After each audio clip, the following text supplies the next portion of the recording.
Matapos ang 10 taon ng UNTV Sports sa pamagitan ng basketball, ngayon naman ay magbubukas ng panibagong liga para sa women's volleyball.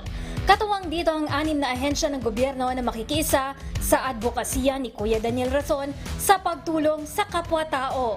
Makakasama ngayong taon ang mga koponan ng AFP Lady Gunners, GFA Lady Emissaries, Judiciary Justice Servers, Ombudsman Graftbusters, PNP Lady Patrollers at Senate Lady Sentinels.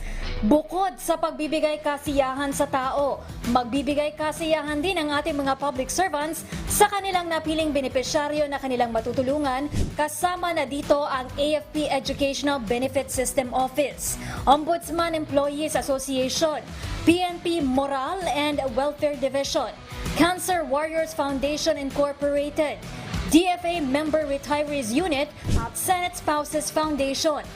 Tinatayang nasa 1 milyong piso ang ipamimigay na tulong ng UVL sa unang taon nito.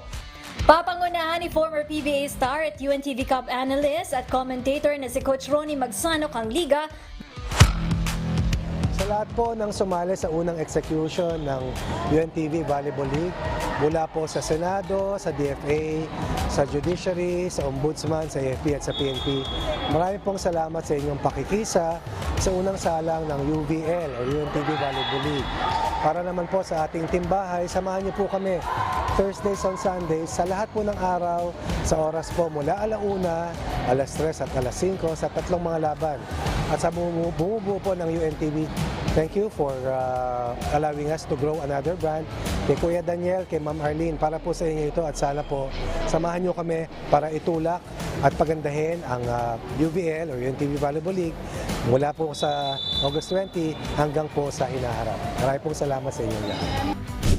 Gaganapin ang bawat laban tuwing Huwebes sa Paco Arena at tuwing Linggo sa Marikina Sports Center. Abangan ang mga paborito niyong manlalaro sa pagsisimula ng UNTV Volleyball League ngayong darating na Linggo, August 20, 2023 sa PhilOil Arena sa San Juan City, 1:00 ng hapon.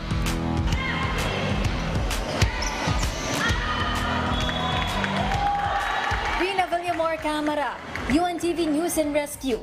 Diyos ang aming sandigan, serbisyo publiko ang aming pinahahalagahan.